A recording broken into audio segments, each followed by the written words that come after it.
সালামু আলাইকুম রহমতুল্লাহ। আমি আব্দুল্লাহ আব্দুল্লাহ কমার্স পয়েন্টের পক্ষ থেকে আপনাদেরকে শুভেচ্ছা ও অভিনন্দন। আমাদের আজকের ক্লাস হচ্ছে BBA third year accounting department, management department, finance and banking ডিপার্টমেন্টের management accounting subject, that means ব্যবস্থাপনা হিসাব বিজ্ঞান সাবজেক্টের সবচেয়ে গুরুত্বপূর্ণ চ্যাপ্টার ফ্লেক্সিবল বাজেট, বাংলায় নমনীয় বাজেট। এই নমনীয় বাজেটের আজকে হচ্ছে দ্বিতীয় class, that means second class. এর আগে আমরা একটা ক্লাস নিয়েছি, ওখানে বেসিক কিছু তথ্য আলোচনা করেছি। তো সেক্ষেত্রে আমরা কি কোনো অঙ্ক করেছিলাম না বেসিক গুলো আলোচনা করেছিলাম? স্ট্রংলি কোনটা করেছিলাম? ভাইয়া বেসিক গুলো আলোচনা করেছিলেন। ওকে, বেসিক গুলো আলোচনার পাশাপাশি কোনো অঙ্ক আমরা সমাধান করিনি। তো আমরা গত ক্লাসেরটা একটু রিভিউ করতে হবে, এই কারণে যে রিভিউ বলতে হালকা করে একটু রিভিউ করে দিব গত ক্লাসটা। সেটা হচ্ছে যে আমরা বলছিলাম যে একটা ফ্লেক্সিবল বাজেট যদি আমরা করি, আমাদেরকে এই 6টা বিষয় অন্তত পক্ষে মাথায় রাখতে হবে। মূলত ফ্লেক্সিবল বাজেটটা, এই টোটাল সবটাই একটা ফ্লেক্সিবল বাজেট, কিন্তু এই এতটুকু পর্যন্ত কিন্তু একটা ফ্লেক্সিবল বাজেট হয়। অর্থাৎ prime cost, variable cost, fixed cost তিনটাকে যোগ করলে টোটাল কস্ট হবে, এটাই ফ্লেক্সিবল বাজেট। কখন? যখন প্রফিট কিংবা সেলস দেয়া থাকবে না। কারণ হচ্ছে প্রফিট দেয়া থাকলে টোটাল কস্টের সাথে প্রফিট যোগ করলে সেলস হবে, তখন সেলস পর্যন্ত করব। আর যদি সেলস দেয়া থাকে, সেলস থেকে টোটাল কস্ট বাদ দিয়ে প্রফিট বের করব। তার মানে আপনারা আমার কথা বুঝছেন, 5 নাম্বার এবং 6 নাম্বার থেকে কোনো একটা ডাটা যদি দেয়া থাকে, তাহলেও আমরা টোটাল সেলস পর্যন্ত কাজটা চালাবো। আশা করি কথাটা বুঝতে পারছেন। তো এখানে বেশি কিছু বড় কনসেপ্ট আলোচনা হয়নি। প্রাইম কস্ট, ভেরিয়েবল কস্ট আর হচ্ছে ফিক্সড কস্ট, এই তিনটা জিনিস সম্পর্কে আমরা মূলত আলোচনা করেছিলাম। তো এই ক্ষেত্রে আপনারা প্রাইম কস্ট গুলো একটু এখন চোখের দেখায় একটু মেমোরাইজ করেন, যে ডিরেক্ট ম্যাটারিয়ালস অথবা র ম্যাটারিয়ালস অথবা ম্যাটারিয়ালস, আর একটা হচ্ছে ডিরেক্ট লেবার অথবা লেবার অথবা ওয়েজেস, আর ডিরেক্ট এক্সপেন্স সরাসরি বলা থাকতে হবে। এগুলো হচ্ছে প্রাইম কস্টের আওতার খরচ। ডান। দ্বিতীয়ত হচ্ছে ভেরিয়েবল কস্ট। ভেরিয়েবল কস্টের কোনো নাম আমি দেইনি, তবে যেই খরচটার নাম ভেরিয়েবল কস্ট, এটা আপনি ভেরিয়েবলে আনতে পারেন। ফিক্সড কস্টের নাম আমি দেইনি, যেই কস্টটার নাম ফিক্সড কস্ট আপনি ফিক্সড কস্ট এখানে নিয়ে আসতে পারেন। এরপরেও যেমন আমরা বললাম যে অ্যাডমিনিস্ট্রেটিভ এক্সপেন্স, তো অ্যাডমিনিস্ট্রেটিভ এক্সপেন্সটা প্রশাসনিক ব্যয়টা কি এই দৈনিক দেয়? প্রশাসনের তারা কি দৈনিক বেতন দেয় না মাসে মাসে দেয়? মাসে মাসে। তো স্বাভাবিকভাবে মাসে। ফিক্সড হবে। তাহলে ফিক্সড ভেরিয়েবলটা চেনার জন্য আপনি খরচটাকে একটু প্রশ্ন করেন। ধরেন ব্যাংকে যে কর্মকর্তা চাকরি করছে, জব করছে, তাকে যে স্যালারিটা দেয়, দৈনিক দেয় না ঘন্টায় দেয়? মান্থলি দেয়। ভাই মাসে আর মাসে। ওই ব্যাংকের মধ্যেই আরেকজন আছে, শুধু রুন্ডা মুছা দিয়া যায়, ঝাড়ু দিয়া যায়, ওনারে কবে কেমনে দেয়? মাসে না দৈনিক না ঘন্টায়? দৈনিক। তারা তো দৈনিক টাকা লাগবো, দৈনিক খরচ খাইতে নিয়ে।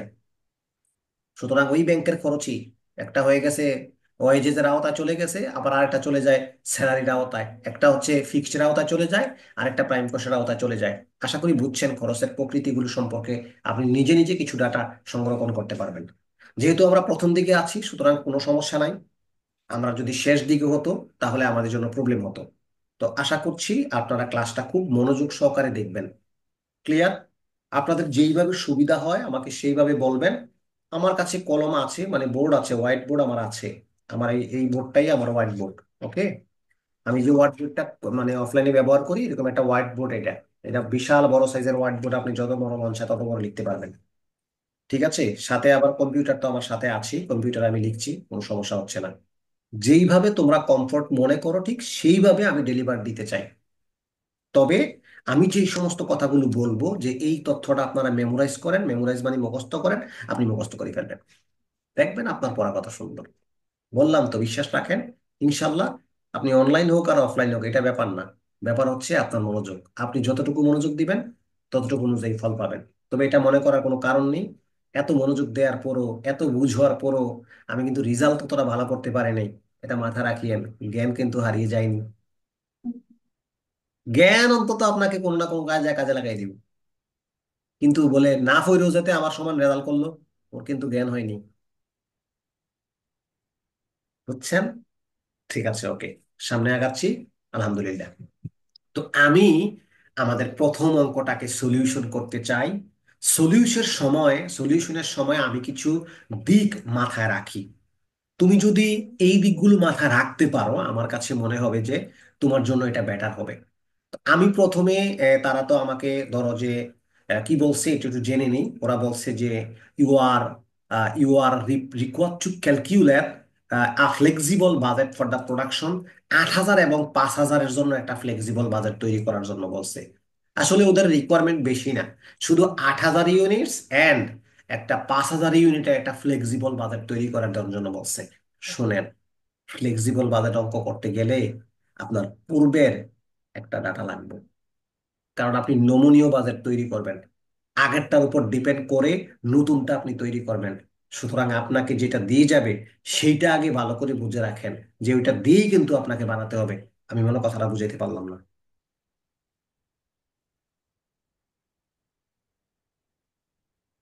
বুঝতেছেন কথা আমার? বলছি যে 8,000 আর 5,000 ইউনিট যে আপনি ফ্লেক্সিবল বাজেট তৈরি করবেন, তার জন্য কিন্তু আপনার কাছে একটা নমুনা বাজেট দিয়ে গেছে।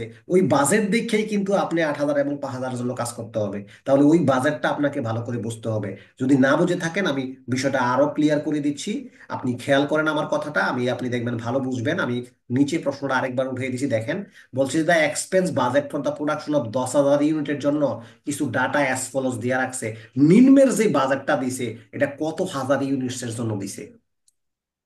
10,000।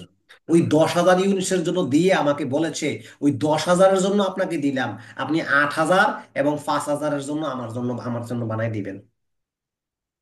আপনাকে আমি 10,000-এর জন্য দিলাম, আপনি 8,000 এবং 5,000-এ কি হবে ফ্লেক্সিবল বাজারটা, এটা আপনাকে তৈরি করে দিবেন। আশা করি কথাটা আবার বুঝছেন। তাহলে আমি 8,000 5,000 করার পূর্বে 10,000-এর জন্য যে জিনিসগুলো দিছে, এই জিনিসগুলো বুঝা শুনে রাখতে হইব না? হ্যাঁ। অর্থাৎ 10,000 রে আমি এমন ভাবে প্রস্তুত করবো যেন এটা দিয়েই আমি 8,000 এবং 5,000 তৈরি করে ফেলতে পারি। আশা করি কথাটা বুঝছেন। 10,000 রে আমি এমন ভাবে প্রস্তুত করবো, নিজের মতো করে তৈরি করবো, যাতে 8,000 আর 5,000 রিকোয়ারমেন্ট গুলো আমি সুন্দর করে একটা টানে রিকভার করে ফেলতে পারি। কিভাবে করব একটু খেয়াল দেন প্লিজ। তো ফ্লেক্সিবল বাজারের মধ্যে আপনি নাকি আগে প্রাইম কস্ট গুলোকে গুছিয়ে নেবেন, এরকম একটা তথ্য কিন্তু আপনাদের কাছে ছিল। তারপরে ভেরিয়েবল কস্ট, তারপরে ফিক্সড কস্ট, এরকম ভাবে আমরা নিব। এরকম মনে আছে কিনা আমি জানি না। তো চলো আমরা প্রথম দিক থেকে একটা একটা করে আসি, বুঝার চেষ্টা করি। আমি প্রথমে প্রাইম কস্ট গুলো বের করতে চাই। হ্যাঁ। তো আমি আমি কালার করছি, দেখো প্রাইম কস্ট গুলোকে তোমরা খুঁজে পাও কিনা। এটাও কিন্তু আমার একটা প্রাইম কস্ট। আমি 3টা প্রাইম কস্ট পাইছি, কারা কারা বুঝলা বলো? আমি জি 3টা ভাই। প্রাইম কস্ট পাইছি। এটা একটা হচ্ছে র ম্যাটেরিয়ালস, আর একটা হচ্ছে লেবার, আর আরেকটা হচ্ছে ভেরিয়েবল এক্সপেন্স বা ডাইরেক্ট হওয়ার কারণে সে এখানে চলে আসছে। এই 3টা কারা কারা বুঝোনি একটু বলো, যে আমি বুঝিনি। ভাই প্রাইম কস্ট বলতে কি এগুলো মানে প্রধান খরচটা বুঝেছে না? হ্যাঁ, প্রত্যক্ষ খরচগুলোকে বুঝাইছে। সুতরাং র ম্যাটেরিয়ালস, লেবার, ভেরিয়েবল এক্সপেন্স, এই খরচগুলো মূলত হচ্ছে প্রাইম কস্ট।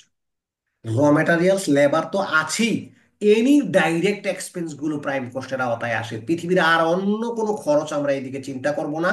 আমরা র ম্যাটেরিয়ালসটা, লেবারটা আর হচ্ছে ডাইরেক্ট যেই কোনো খরচ এখানে আমরা আনবো। আজকের এই অঙ্কের 3টা খরচই আছে, লিখে ফেললাম। তবে হ্যাঁ, আপনি ডাটা সংগ্রহের বেলায় এত বেশি সংগ্রহের দরকার নাই। প্রাইম কস্ট এবং ভেরিয়েবল কস্টের বেলায় আপনি ডাটা সংগ্রহ করবেন তাদের পার ইউনিট কস্ট। কথাটা মেমোরাইজ হয়েছে? প্রাইম কস্ট এবং ভেরিয়েবল কস্টের বেলায় তাদের পার ইউনিট কস্ট কত, এটা তাদের খুঁজে বার করে দিবেন। যদি তারা নাও দিতে চায়, আপনি পার ইউনিট কস্টটাকে খুঁজে বের করে নেবেন। যেমনিও আগে পার ইউনিট কস্টটা আপনার বার করা চাই। তারা কি আমাকে পার ইউনিট কস্ট দিছে নাকি দেয় নাই? জোর করতে হবে। দিছে। তো দিলে বরাবর করে লিখিলাম 100, বরাবর করে লিখিলাম 30, বরাবর করে লিখিলাম হচ্ছে 10। আমি বললে হাতে লেখা বুঝাবো, নাইলে লিখে ফেললাম। বাকি ডান পাশ বুঝাইনি, শুধু এতটুকু বুঝাইছি, বাকির কাজ পরে। টাকার যে দেখতেছেন ওটা আমার কাজ না। আমার কাজ হচ্ছে প্রেজেন্ট লেভেলের প্রাইম কস্ট গুলো খুঁজে বার করো এবং তাদের পার ইউনিট কস্ট। দ্বিতীয় স্টেপে ভেরিয়েবল কস্ট গুলো খুঁজে বার করুন এবং তাদের পার ইউনিট কস্ট। তৃতীয় স্টেপে ফিক্সড কস্ট বের করুন এবং তাদের টাকা, পার ইউনিট কস্ট না।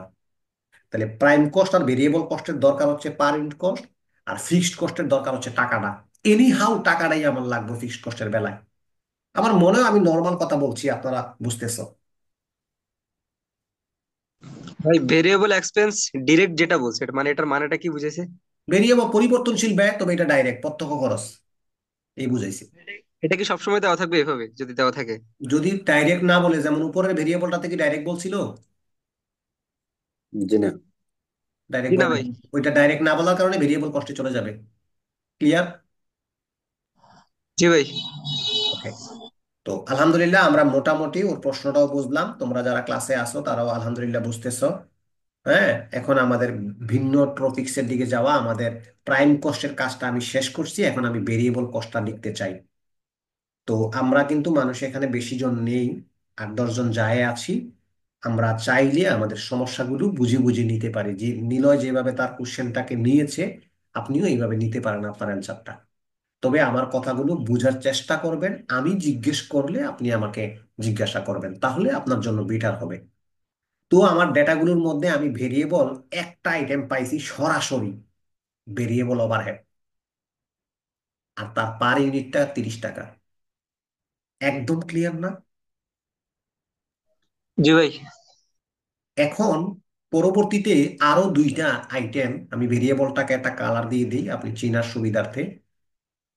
আরো দুইটা আইটেমকে আমি পাইলাম, একটা হচ্ছে সেলিং এক্সপেন্স, আর একটা হচ্ছে ডিস্ট্রিবিউশন এক্সপেন্স। একটু কি খেয়াল করেছেন যে সেলিং এক্সপেন্সের এবং ডিস্ট্রিবিউশন এক্সপেন্সের একটা অংশ ফিক্সড আর একটা অংশ ভেরিয়েবল? খেয়াল করে দেখছেন? জি ভাইয়া। 10% ফিক্সড মানে ওই বাকি অন্য পার্সেন্টটা ভেরিয়েবল, 20% ফিক্সড মানে বাকি অন্য পার্সেন্টটা, অবশিষ্ট অন্য পার্সেন্টটা ভেরিয়েবল।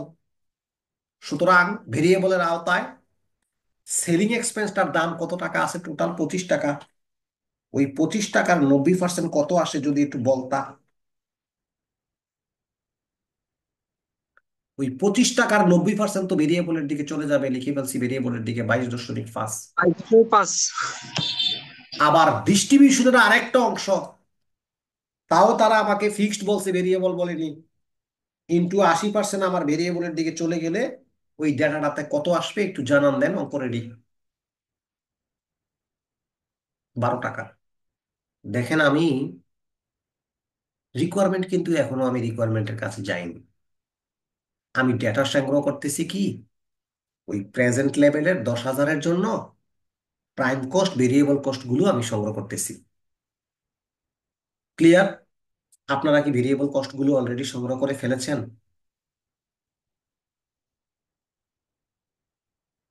তিনটা হলুদ কালার আইটেম আমি অলরেডি সংগ্রহ করে ফেলেছি।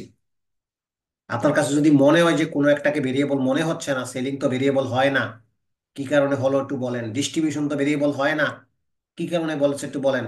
ওরা বলে দিয়েছে 10% ফিক্সড, বাকি অংশটা ভেরিয়েবল। 90% বিশ এটা তো পার্সেন্ট মিক্সড মিক্স। জি। এটা মিক্সড কস্ট না? মাশাআল্লাহ, এই কস্টটাকে মিক্সড কস্ট বলা হয় বা টোটাল কস্ট বলা হয়। যেই কস্টের অংশ ভাগ করে দিয়ে দেয়, পোর্শন করে দিয়ে দেয়, ওই যে আরেকটা অংশ ভেরিয়েবল কস্ট বা আরেকটা অংশ ফিক্সড কস্ট থাকবে। সুতরাং এই 10% 20% তাহলে কোথায় যাবে? ফিক্সডে চলে যাবে। আবার তা ভেরিয়েবল কথা ক্লিয়ার কিনা, ভেরিয়েবল আইটেমটা আপনাদের ক্লিয়ার হয়েছে কিনা বলেন। জি ভাইয়া। এবার জি আমাদের ভাই। ফিক্সড কস্টের পালা, আমরা ফিক্সড কস্ট গুলিতে নিব। ফিক্সড কস্টের সর্বশেষ একটা ফিক্সড কস্ট আছে, 1 লাখ টাকাও আছে, আবার 10 টিয়া পার ইউনিটও আছে। কোনটা নিবা? তুমি পছন্দ করো। ভাই একটা তো ফিক্সড কস্ট। ফিক্সড কস্টের টাকাটা নিব, পার ইউনিটটা থাকুক আমার যায় আসে না, তবে আমি ফিক্সড কস্টের টাকাটা লাগবে।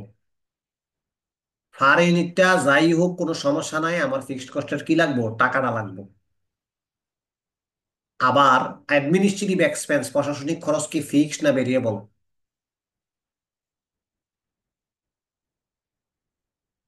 প্রশাসনিক খরচ কি ফিক্সড না ভেরিয়েবল? Fixed fixed. তাহলে ফিক্সডে প্রশাসনিক খরচের 60,000 টাকা লিখলাম। শোনো, আমি কিন্তু ফিক্সড কস্টের টাকাটা পছন্দ করি, পার ইউনিট কিন্তু আমার ম্যান্ডেটরি বিষয় না। যদি তারা টাকা না দেয়, সিস্টেম করে টাকা আমাকে বের করতে হবে।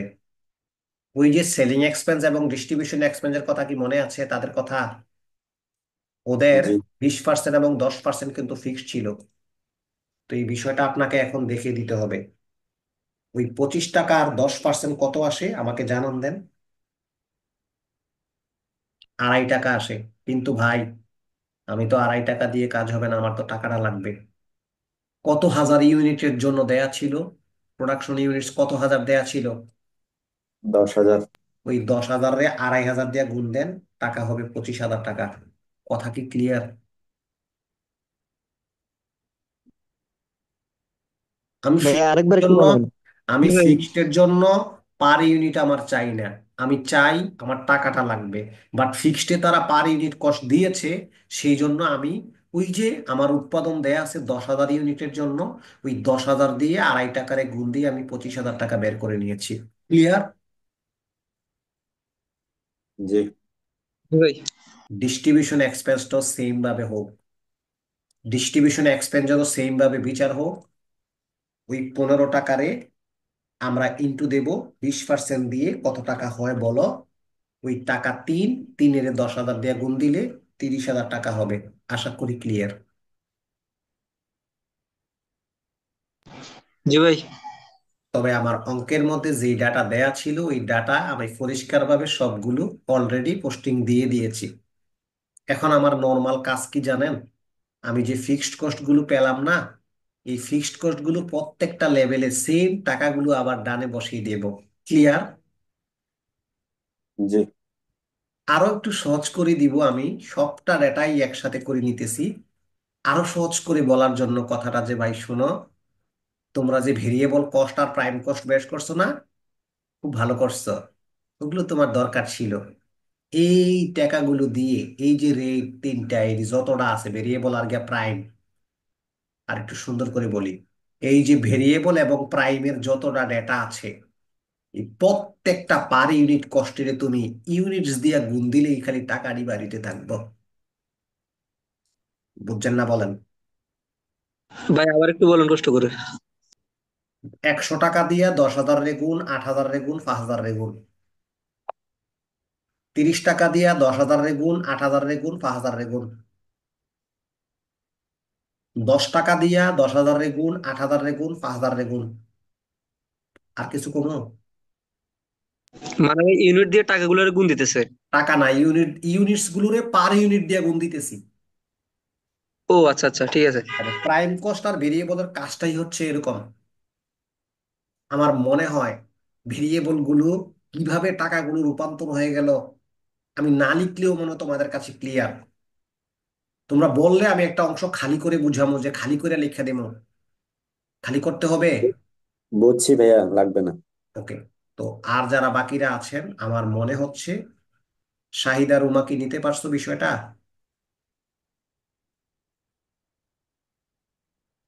তারপরে শান্তা কর্মকার কি নিতে পারছো বিষয়টা? একটু সমস্যা হচ্ছে ভাইয়া। কোন জায়গাটা লাস্ট নিতে সমস্যা হচ্ছে বলো, যে আমি এই জায়গাটা নিতে পারিনি। এই যে 10%, যে এই যে প্রেজেন্ট যে 10,000 আছে না, 10,000 টাকার এখানে তো 8,000 আর 5,000 দেওয়া আছে। জি। আমার নেটটা সমস্যা হয়ে গেছে, যার কারণে আমি 10-এরটা বুঝতে পারিনি। আচ্ছা। তো আমার প্রশ্নে 10,000-এর জন্য ছিল ডেটাটা, মূলত আপনি ভিডিওটা আবার দেখবেন পরবর্তীতে। তো 10,000-এর জন্য যে ডেটাটা আমরা প্রথমে সেট করে নিয়েছিলাম, আমি যে এই পার ইউনিট কস্ট গুলো এতক্ষণ বের করছি, আপনি কি বুঝেছিলেন এই হুম পার হুম, কস্ট হ্যাঁ গুলো? হ্যাঁ। সুন্দর। জি জি, আপনার ওইটা বুঝেছি। এতটুকুই যথেষ্ট আপনার জন্য, আর কিছু চাইনি। তো আপনি যেহেতু পার ইউনিট কস্ট গুলো বুঝেছেন, তো আপনার রিকোয়ারমেন্টে ছিল হলো 8,000 আর 5,000, আর জি। আপনার প্রশ্নে ছিল 10,000। এটা হচ্ছে আপনার প্রেজেন্ট লেভেল 10,000, আর নিচে 8,000 আর 5,000 হচ্ছে রিকোয়ার্ড লেভেল। আপনি অঙ্ক উপস্থাপনের ক্ষেত্রে, আমি একটু বড় করে দেখাচ্ছি দেখেন। অঙ্ক উপস্থাপনের ক্ষেত্রে প্রেজেন্ট লেভেলের 10,000 লিখলাম ইউনিটস, 8,000 আর 5,000 লিখলাম রিকোয়ার্ড লেভেলে। তো আমরা যেহেতু এই পার ইউনিট কস্টগুলো বের করতে পেরেছি, এখন আমাদের কাজ হবে কি জানেন? এই ধরেন যে আমি কথার কথা, আমি এইগুলো একটু মুছে দিই, তাহলে আপনাদেরকে লেখা বুঝাইতে সুবিধা হবে। এই একটু মুছলাম আমি। এখন এই 100 টাকা দিয়ে আপনি নিজে আমাকে ক্যালকুলেটর দিয়ে বলবেন, 100 টাকা দিয়ে 10,000-এ গুণ দিলে কত হয়? 1 লাখ আর 10 লাখ। ভাই 10 লাখ। এরপরে আবার এই 100 টাকা দিয়ে আপনি আমাকে এই 8,000-এ গুণ দিয়ে দিবেন, কত হয়? 8 লাখ। ভাই 8 লাখ। আবার এই 100 টাকা দিয়ে আপনি আমাকে 5,000-এ গুণ দিয়ে দিবেন, তাহলে হবে বাবা। 5 লাখ। সেম আচ্ছা। ভাবে ভেরিয়েবল কস্টের যতটা আইটেম আছে সেম ওয়েতে, যেমন 30 টাকা দিয়ে গুণ দিলে কয় লাখ? 3 লাখ। তারপরে 8 দিয়ে গুণ দিলে 2,40,000। তারপরে গুণ দিলে হবে 3 × 5 = 15, 1.5 লাখ। ঠিক না? তারপরে 10 দিয়ে গুণ দিলে হবে 1 লক্ষ। আবার 10 দিয়ে গুণ দিলে হবে 80,000। আবার 10 দিয়ে গুণ দিলে হবে 50,000। ক্লিয়ার? এরকম ভাবে ভেরিয়েবল এবং প্রাইম কস্ট গুলোর এই সিস্টেমেই আমরা মূলত হচ্ছে গুণ করে টাকাটি বের করবো। আর ফিক্সড করে বেলায় আমরা টাকাটা বের করে ফেললে প্রত্যেকটা লেভেলে ফিক্সড কস্ট গুলো যা আছে তা আমরা বসাই দিব।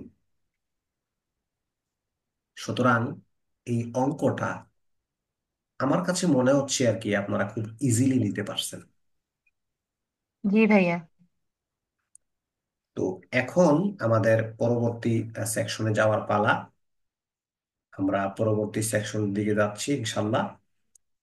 একটু খেয়াল দিলে আমাদের পরবর্তী অঙ্ক বা সেকশনের দিকে আমরা যেতে পারবো।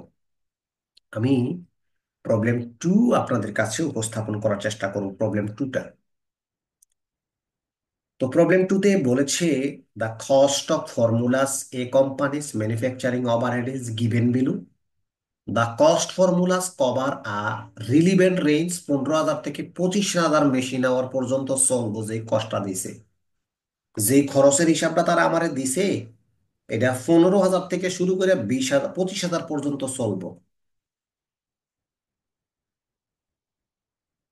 কথা ক্লিয়ার? তো এখন আমাকে এখান থেকে একটা ফ্লেক্সিবল বাজেট তৈরি করতে হবে। তো যদি আমি এইখান থেকে একটা ফ্লেক্সিবল বাজেট তৈরি করতে চাই, তোমাদেরকে তো আমি আগেই বলেছি যে প্রাইম কস্ট গুলো লাগবে, ভেরিয়েবল কস্ট গুলো লাগবে, আর ফিক্সড কস্ট গুলো লাগবে। ফিক্সড কস্টের জানি কি থাকবে? টাকা। টাকা লাগবে। আবার ভেরিয়েবল কস্টের কি লাগবে? Per unit cost. প্রাইম কস্টের কি লাগবে? Per unit cost.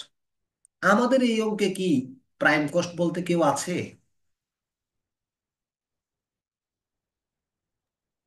ভাই না। না। আমাদের এই অঙ্কে প্রাইম কস্ট নাই, ডিরেক্ট ম্যাটেরিয়ালস নাই, ডিরেক্ট লেবার নাই, ওয়েজেস নাই, ডাইরেক্ট কোনো এক্সপেন্স নাই। তাহলে যারা থাকবে ওরা ভেরিয়েবল এবং ফিক্সড। এখন আমি দেখতেছি আমার ইউটিলিটিসটা পার আওয়ারে দেওয়া আছে, তাকে কি বলা যায়, variable or fixed? Variable. Variable. ডেপ্রিসিয়েশনটা টাকায় দেয়া আছে, তাকে কি বলা যায়, ভেরিয়েবল অর ফিক্সড? ফিক্সড। সাপ্লাইসটা পার আওয়ারে দেওয়া আছে, variable or fixed? Variable. Variable. Indirect লেবারটা টাকাও আছে পার আওয়ারে আছে, কি করতাম? ভাই মিক্সড কস্ট। মিক্সড। আর ভেরিয়েবল দুইটাই হবে। আরে কি, কেমনে করে বুঝিলাইলা? তার মানে মিক্সড কস্ট গুলো দেয়া আছে। তা আমি যদি তোমাকে সলিউশনটা খুব সুন্দর করে উপস্থাপন করে দেখাই, আমার মনে হয় তুমি পারবা। তবে এখন এইভাবে যেভাবে দেওয়া যায় বুঝটা, আমার মনে হয় আর কি আমি নিজেও অনলাইনে এই বুঝটা দিতে পারবো না। বুঝাইতে পারিনি কথাটা, প্রশংসা করিনি, জাস্ট বললাম যে যেইভাবে ডেলিভারটা দেয়া যাচ্ছে, এইভাবে আমার কাছে মনে হয় যে এটা অফলাইনে এইভাবে দেয়া যাবে না। তবে ইদানিং দেয়া যাবে। অফলাইনে তো আমরা ডিভাইস সেট করেছি, একটা কম্পিউটার টেবিল সেট করলেই দিতে পারবো আবার ভালো করে বসে। তো আমার ভেরিয়েবলটা আমি সেট করে নিচ্ছি, ইউটিলিটিসটা, তারপরে ইনডাইরেক্ট লেবারটা, তারপরে সাপ্লাইসটা, তারপরে হচ্ছে মেনটেনেন্সটা। আর টাকাগুলো টান দিয়ে ফিক্সড কস্টে আইনা বসাই দিছি, পার আওয়ারে বসাইনি। কারণ আমার ফিক্সড কস্ট গুলোর ব্যাপারে আমরা সজাগ। এই যে ফিক্সড কস্ট গুলোর ব্যাপারে আমরা কি সজাগ, তাহলে ফিক্সড কস্ট 3টা আইবো। কয়টা আইবো? 3টা। কোনটা কোনটা? ইনডাইরেক্ট লেবারের একটা আইবো, আরেকটা আইবো কোনটা, মেনটেনেন্সের 18,000 টাকা আইবো, ডেপ্রিসিয়েশনের 90,000 টাকা আইবো। না বুঝে যাবেন কোথায়? ইনশাল্লাহ পারবেন। ইনশাল্লাহ ভাই। আরো মজার বিষয় হচ্ছে এই যে ক্লাস নিচ্ছি, হারিয়ে যাচ্ছে না কিন্তু। যদি আল্লাহ চাহে তাহলে আমরা কি এগুলো আবার প্রাইভেট গ্রুপে আপলোড দিয়ে রাখবো। আরো 2বার করে দেখবা, আরো 2-3বার করে দেখবা। ক্লিয়ার? একদম ইনশাল্লাহ। বেসিক টু অ্যাডভান্স আলোচনা হবে অনলাইনে, যে কোনো সময় এগুলো দেখতে পারবেন। তো আমার মনে হয় 2 নাম্বার অঙ্কটাও ক্লিয়ারলি আমি তোমাদের কাছে ডেলিভার দিতে পেরেছি। দ্বিতীয় নাম্বার অঙ্কটা আমি তোমাদের কাছে ডেলিভার দিয়েছি, আপনারা পারবেন কিনা বলেন। তাহলে 1 আর 2 আমি দুইটা অঙ্ক করে দিয়েছি। তো আমি যদি আপনাদেরকে এইচডাব্লিউ দেই, আপনারা কি করতে পারবেন? জি ভাই। আচ্ছা, আমি যদি 4 নাম্বার অঙ্কটার কথা বলি আপনাদের কাছে, আপনারা কি 4 নাম্বার অঙ্কটা করতে পারবেন? আমার কাছে কেন জানি মনে হয়, কি জানি কিভাবে করেন না করেন। দেখেন তো, আমি একটু পড়ি প্রশ্নটা, এটা লাস্ট অঙ্ক আমাদের। 3টা অঙ্ক বাড়ির কাজ লিখে ফেলেন, 1, 2 আর 4। আগামী ক্লাসে আরো 3টা 4টা করাবো বা 2টা 3টা করাবো, এরকম ভাবে একটা সময় চাপড়াটা শেষ হবে। ম্যানেজমেন্ট অ্যাকাউন্টিংটা ইন ইংলিশ হওয়ার কারণে কষ্ট হবে। তো আমি চেষ্টা করতেছি থিওরি অংশটা একটু সাজেশন করে আগে থেকে, পরীক্ষার আগে দিয়ে না, আগে থেকে একটা সাজেশন করে আপনাদের সাথে এটা অ্যাড করে দিব। দিলে আপনারা এইটা ভালো করে পড়বেন, যাদের ইমপ্রুভ আছে তার জন্য খুব ভালো হবে। বুঝছেন না? এরকম প্যারা ভাইয়া, এই প্যারাটা মুক্ত করতে চাচ্ছি এইভাবে। On the basis of standard working level, normal ক্যাপাসিটিতে আমরা সবসময় 100% ধরবো। কত পার্সেন্ট ধরবো? 100। 100%। The following information is given about Nitol industry. তারা স্ট্যান্ডার্ড ওয়ার্কিং আওয়ার দিছে 4,000 আওয়ার। তারা নর্মাল ক্যাপাসিটি হলো 100%, তাহলে কত ঘন্টা হইব? 100%-এ কত ঘন্টা হইব? 100%-এ কত ঘন্টা হইছে? 4,000। 4,000 আওয়ার্স। নিচে আমার কাছে বলেছে প্রিপেয়ার আ ফ্লেক্সিবল বাজেট এট 90%-এর জন্য একবার করবেন, তারপরে 100-এর জন্য করবেন, তারপরে 110-এর জন্য করবেন। তো ইউনিট গুলো কি দেওয়া আছে না বের করতে হবে? দেখি তোমরা কিভাবে বের করো, আমাকে একটু বুদ্ধি দাও তো। কেউ একজনে। ভাই ফিক্সড কস্ট আর এগুলো তো সব দেওয়া আছে না না এখানে। না না, আমার লেভেলের কথা বলছি, ফিক্সড কস্ট ভেরিয়েবল কস্ট পরে। এই আমার তো 4,000 রে প্রেজেন্ট 100 দিয়ে লেভেলে, ভাগ দিয়ে 90 দিয়ে গুণ। আমার 4,000 আওয়ার আছে, আমি লিখে রাখলাম। কিন্তু এই 90% লেভেলেরটা কত হইব লাগবো? আগেরটা একশো 100 দিয়ে ভাগ পার্সেন্ট দিয়ে লেভেলে 90 দিয়ে ছিল, গুণ করবো। তাইলে এটা করা যায়। 90% সমান 4,000 রে 100 দিয়া ভাগ দিয়ে 90 দিয়া গুণ দিয়া কি করা যায়? 3,500 আওয়ার। জি ভাই। তাহলে আপনারা একটা ওয়ার্কিংস করে এই রিকোয়ার্ড লেভেলের মানগুলো আগে বের করতে হবে, নাইলে আপনি পরে গুণ দিবেন কাকে কাকে। ভেরিয়েবল কস্ট এবং প্রাইম কস্ট গুলো, অর্থাৎ ভেরিয়েবল কস্ট গুলো তো আপনি আওয়ারের সাথে গুণ দিতে হবে, ওই আওয়ার গুলো আগে বের করে নেবেন। পারবেন? জি ভাই পারবো। অনেকের মনমরা হয়ে আছে। মনমরা হয়ে থাকলে তো এরকম ভাবে লেখা দিতে হইব, ক্যালকুলেশন অফ কি ওয়ার্কিং লেভেল। তো কি working level at 100% equal to কত? 4,000। হুম। তারপরে 90% সমান কত হইব? 3,600। 4,000 ভাগ 100 ইন্টু 90, 3,600। তারপরে পার্সেন্টের জন্য কত হবে? 90 পরে 100 কত পার্সেন্ট চাইছে? 110। 100%, 4,000 আবার ভাগ 110। 800। 100%ও কিন্তু রিকোয়ারমেন্ট আজকে, 100% হয়ে গেছে, আর 110 হলে চলবো। আর হলে 110, 100-র জন্য কিন্তু রিকোয়ারমেন্ট চাইছে, খেয়াল করছেন? জি জি ভাইয়া। ভাই। তাহলে 4,000 রে ভাগ দিবেন 100 দিয়া, ইন্টু দিবেন 110 দিয়া, 4,400। এই 4,400। তাহলে গড়গুলো রেডি হয়ে গেছে 3টা। তাহলে আপনি ওই যে পার ইউনিট কস্ট দিয়ে গুণ দিবেন এই যে এদেরকে, 4,000 রে 3,600 রে 4,400 রে। এখন আমার কাছে মনে হয় অঙ্কটাতে যে ডেটাগুলো তারা দিছে এত নর্মাল দিছে বলার বাইরে। কেমনে দেখেন, এই যে প্রথমেই দেওয়া আছে ফিক্সড কস্ট গুলো, এই যে পরে কিছু ভেরিয়েবল কস্ট দিয়ে রাখছে। আহা, পরে আবার কিছু সেমি ভেরিয়েবল দিছে যার ফিক্সড এবং ভেরিয়েবল আলাদা। আমার মনে হয় অঙ্ক একবারে লেভেল হয়ে গেছে। 2016 এবং 17 সালে ফিনান্স ডিপার্টমেন্টে আসছে, অনেকে দিতে পারেনি, ওদের জন্য দুঃখিত যারা দিতে পারছে না। তো আশা করি আজকের এই সেকেন্ড ক্লাসটা আপনাদের মন মতো হবে ইনশাল্লাহ। কি বলেন? জি ভাই, জি ইনশাল্লাহ। তাহলে HW 1, 2 এবং 4 শীট, মানে এই গ্রুপের লিঙ্ক, কস্ট অ্যাকাউন্টিং লিঙ্ক, সবগুলা লিঙ্ক দিয়ে দিচ্ছি ইনশাল্লাহ গ্রুপে। তো এখানে ফ্লেক্সিবল বাজেট আজকের জন্য শেষ করলাম। আসসালামু আলাইকুম ওয়া রাহমাতুল্লাহ।